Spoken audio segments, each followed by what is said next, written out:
Welcome back to Ultimate Combat Radio. Mike Stidham talking a little mixed martial arts. Ultimate Combat Radio is brought to you by Aztec Highway. And this segment, though, is brought to you by Beehive Bail Bonds because sometimes bad things happen.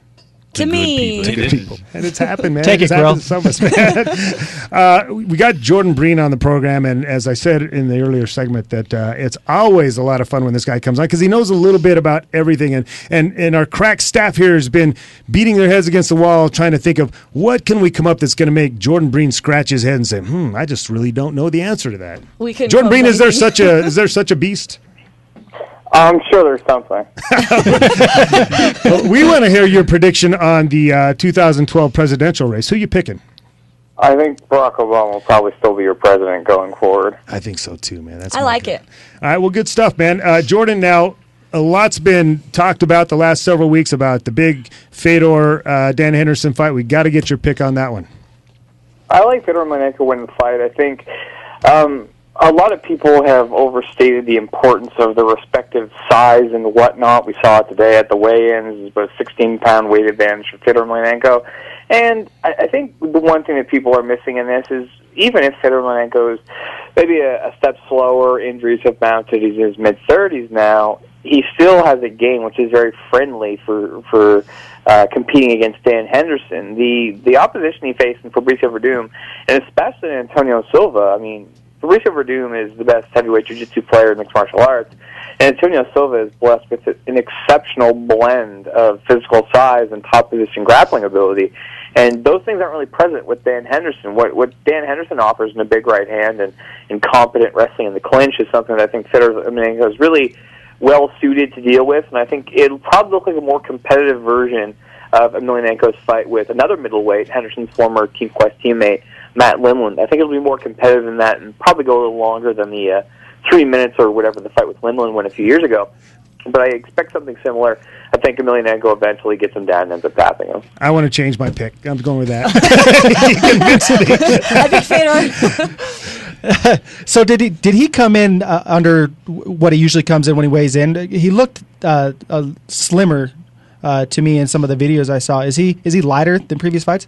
Very, very slightly. You know, there's some fights he was up around 230, mid 230s, 233, 235, and then there were some fights, especially early on in his Pride tenure, where he was a bit slighter, more in the 225 range. He came in at 223 pounds for this fight to Henderson's 207.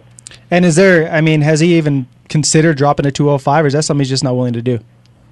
It's a weird thing. Talking to people who are close with him in his camp, he sees it as it would sort of be embarrassing or emasculating to have to cut down in weight. Now, the irony to that is the simple fact that the 205-pound division is much more talent-rich than the heavyweight division. I mean, we think about the kinds of guys that continue to flourish in the UFC and the heavyweight division, and it's a skill level that would never hang or never fly at 205 pounds. It's more skilled athletes. So I find it curious that people think the solution to him losing fights at heavyweight is that he should go face a greater amount of high-talent fighters at 205, as historically we've seen when guys cut down, Brandon Vera, Travis View, tons of others, it doesn't tend to go that well, and guys don't actually have a ton of success once they cut to 205, since the fighters are much better. But with Emelianenko, it definitely seems to be something connected to what it would suggest to cut weight or what it would mean. It's kind of a hard thing, I think, to get a handle on or wrap your head around because it seems so alien to us. But I think it also does go a long way to explain, for instance, why when you look at a lot of other Russian fighters, even under the M1 banner, you watch some M1 challenge events, and they have lightweights that are like 149 pounds, welterweights that are coming in at 162, guys that are clearly a size or two too small for the divisions they're fighting in. But cutting weight, that whole idea is completely alien and foreign over there and isn't something that is a big part of how they view combat sports. Now, whatever way the outcome is, what happens with both of these fighters? Is there a retirement in one of their futures, or if Fedor loses, is he going to retire? Is he going to go on to fight in a different organization? What's going to happen? Dan Henderson's pretty easy to predict. I mean, Dan Henderson's going to keep fighting. This is the last fight on this contract. We'll see following this if Zuffa feels he's a bigger asset to the UFC. I think he'll probably be re-signed in the interim for the Strikeforce brand until whenever Zuffa shutter up the doors on it. I do think he'll be in the UFC again eventually, but I do think with him being light heavyweight champion still, they'll let him ride that after this contract is up. But with Henderson, he's just going to keep fighting and collecting paydays until someone tells him to stop fighting. Because even at 40 years old, he really doesn't show the wear and tear physically that many other guys that age face. Emelianenko is a much more curious one.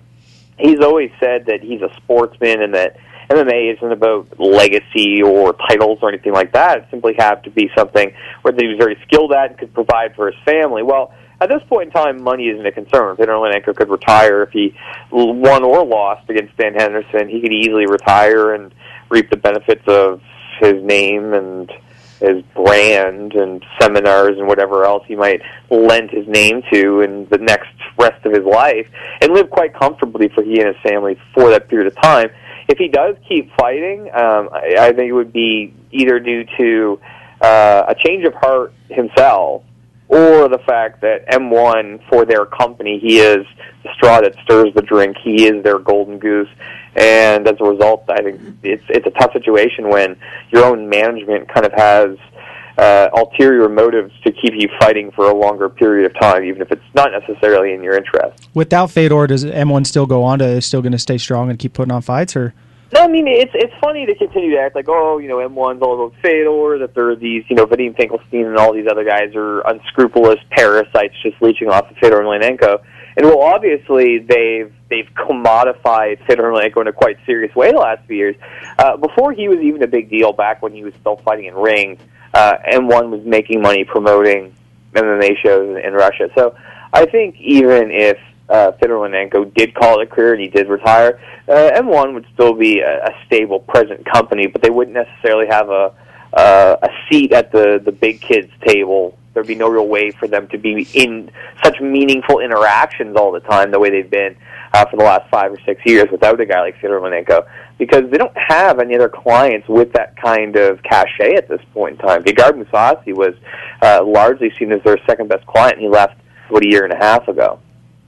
Now, going back to Henderson, if he loses this fight, obviously he's going to keep on fighting. Is that going to be a pay cut for him? Are they going to think of him as less valuable? Well, he's going to get a pay cut regardless, because the contract that he's on now is his initial Strikeforce contract, which was the contract he signed when he left the UFC that the UFC didn't want to match. The reason they didn't want to match it is because they thought it was an exorbitant amount of money to pay for Dan Henderson, a guy who was going on 40 at the time and had lost to, in 2 different title fights in the UFC in different weight classes. So I think Dan Henderson will be getting less money on this next contract regardless of whether or not Zuffa keep him with the Strikeforce promotion or bring him over to the UFC. It's going to be a pay cut regardless, simply because he was making so much money on that last contract. Now, kind of switching gears a little bit, this heavyweight Grand Prix with Overeem dropping now. Can you explain to us what happened? And I heard he broke his toe or something, or it was a serious toe injury. Can you explain to us what's going on with that? Yeah, Alistair Overeem had a toe injury, and Golden Glory informed Zuffa, and they basically said, well, look, we don't care if he has a toe injury. We have to go on this. Basically, the underpinning you have to understand is just the fact that Zuffa don't want all these Strikeforce things to continue to go on. Their ideal thing is they want to burn up these contracts and go into 2012, fulfill all their obligations to Showtime, at which point Strikeforce has no more reason to exist, and they can do whatever they wish with it after that point in time. But to get to that point, they have to sort of fulfill all these fights and everything. So their goal is simply to get this heavyweight Grand Prix done as fast as possible. They have no obligation or responsibility to it personally in a way that, it's not like they put it together. It wasn't their idea. They're simply trying to, get it done and get it off the books. So they were reluctant to postpone the September 10th date that they had in Cincinnati, simply because Alistair Overeem had a toe injury. Everybody else was ready to go. They didn't want to have to push it back to like November or something like that to wait for Overeem's toe to heal. So Golden Glory and Alistair Overeem were rather prickly about it. They were upset that they didn't want to wait for Overeem despite being their heavyweight champion, in fact. But at this point in time, it's more of a consideration towards getting the tournament over and done with, not letting the inmates run the asylum, which is something we saw so profoundly when Strikeforce, before they sold to the UFC and Zuffa, and try to get the division on track. So the plan now is to play with the tournament and hopefully get Overeem a fight against the winner as soon as possible. Did he lose his toe? Sounds no, pretty serious. Still just hanging on, just apparently dented up in an undesirable way. So is he in the Netherlands? He's fighting for promotion over there.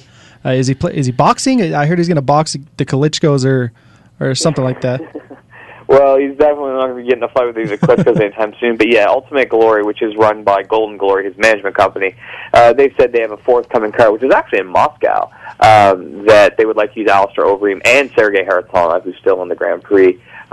They would like to use both of them. I don't think it happens. I think Zuffa will shut that down quite quickly. Those are the kinds of power plays that work with the prior regime and Strikeforce. I think Zuffa are not going to be particularly sympathetic or sensitive to those kinds of doings. I don't suspect Kharitonov or Overeem will be on the Glory World Series card later this year. All right, I've got one more quick question for you. I have to take a break. Tito Ortiz and Rashad Evans, is this an overhype? Is this something that the UFC is trying to make nothing out of hay, or what are your feelings on this? Well, they needed to get some kind of main event. They had the Evans and Jones fight, which fell apart due to the thumb issues of John Jones, and then the Phil Davis fight. Davis got hurt. They needed to make something happen. So they're striking while the iron's hot. They're reiterating the first matchup between these two. It's not a bad choice, given that Ortiz, it's as relevant as he's been in 6 years, and in that span, the only other time he got close to a win over someone not named Ken Shamrock was the draw with Rashad Evans. So I think people have overreacted to Ortiz's win against Bader and have tricked themselves into thinking that he's got much better chances against Evans than he does. It's interesting you say that, because I remember the last time you were on the program, we all agree there's no way Tito Ortiz wins that fight. And the way I saw it is he tripped and fell with an uppercut on the way. And so do you kind of share that opinion? Yeah, I think there was a question in there somewhere. The thing about the Bader finish is the submission didn't so much shock me because Ortiz is a much better grappler than people realize, and he often doesn't use those skills. But setting it up with a right hook like that, I thought was definitely not what I was expecting, especially that kind of seamless transition from Ortiz. But against Evans, it's a whole different kettle of fish. And even though the first fight was close, it was kind of artificially close. People say, "Oh, well, Tito Ortiz would have deserved the win if not for the point deduction." Well, he was deducted the point because he grabbed the fence 4 times in the second round to stop Rashad Evans' takedowns. Right. Were Evans to have gotten any one of those takedowns cleanly, probably ends up winning the round himself. So I think there's a bit of subterfuge, a bit of smoke and mirrors going on with convincing people that Evans-Ortiz 2 is really a competitive fight, but that's the role of a promotion. It is what it is. People and steal their money, and I thought they did an admirable job, and really the hat tip guy needs to go to Tito Ortiz, because he's the guy that in a span of 2 weeks has gone, or 3 weeks, went from being a total pariah and on the brink of a pink slip to now, by stepping in on short notice and fulfilling one of those roles that Zuffa so beloves, and being the guy who'll step in on short notice and lend his star power, re-ingratiates himself with Zuffa in a way you just never would have imagined a month ago. Right. Hey, Jordan, once again, you never failed to amaze us over here. We're going to come up with something that's going to stump you. That's my goal, Jordan. We'll get you next time. Thank you so much for joining the program. Always a pleasure, guys. Thanks. All right, great. Good stuff, man. Jordan Breen, once again, a wealth of knowledge. And you can find him on SureDog and Twitter and Facebook and all that other stuff. I forgot to ask him. Usually he tells us how to reach Jordan Breen. But the guy is a wealth of knowledge and just really awesome to have him on the show. And if anyone can think of something that he can't answer, please let us know. Hit us up on Facebook. Let us know. Absolutely. All right, we're going to have Pat Reeves over at the Steel Fist Fights on the program. After we take a break here, we got more Ultimate Combat Radio. Don't go anywhere.